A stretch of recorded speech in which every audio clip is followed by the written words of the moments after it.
Hey, what's up people, and welcome back to Producer Tips. This is tip number 5 and we're learning about filling out your tracks. This is more of a less is more approach type technique where you've got a sound that you want to stand out. You don't want to layer it up too much because then you're going to take the focus away from that sound. So this is a technique you can use with Bitcrush and White Noise to get that sound to stand out on its own. So before we start, I've got a MIDI sequence set up for a pluck. There's the notes for that, and I'll quickly show you the patch before we get started.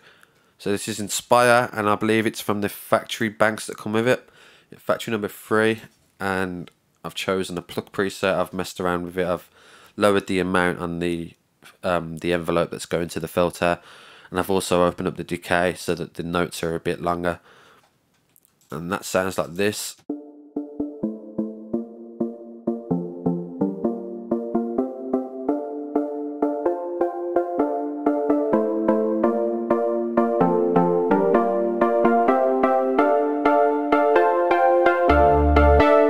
Yeah, sounds pretty cool with the filter opening up, but it's not enough to stand out on its own at the moment. So I use Bitcrush or White Noise to fill out the tops of my sounds, and in Ableton I use the erosion, but for any FL users or Logic or any other DAWs, I'm going to load in a Bitcrush effect after that to show you can do the same thing. So the plugin I use is erosion. This sign section here is the Bitcrush, and then you've got the White Noise, which is your white noise but in stereo, and then noise is the same but in mono.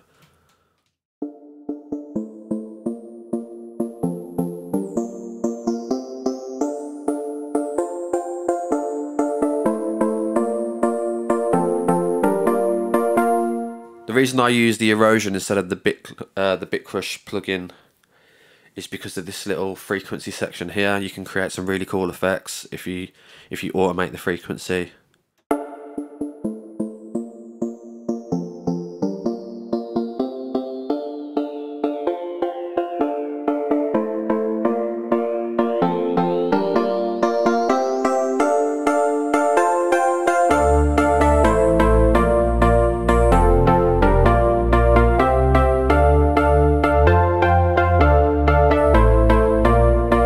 So it really depends what you're going for.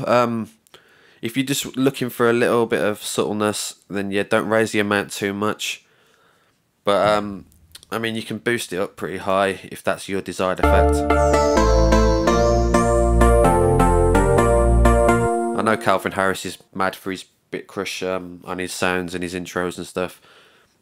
And as you can hear from his music, he doesn't really have too much going on in his intros and stuff, and I feel like that's one of the key elements that makes his sound stand out.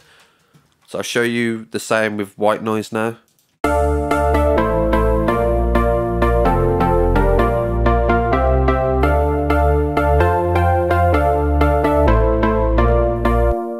Yeah, you can definitely hear that filling out the top end a lot more.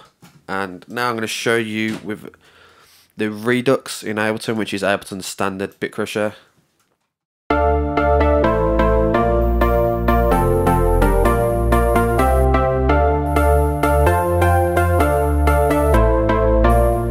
Yeah, standard Bitcrush works just as good. That might be a bit much.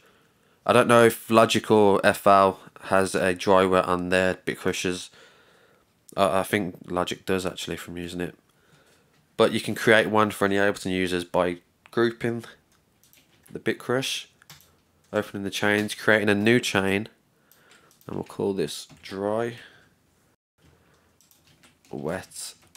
And then you simply just turn down the volume.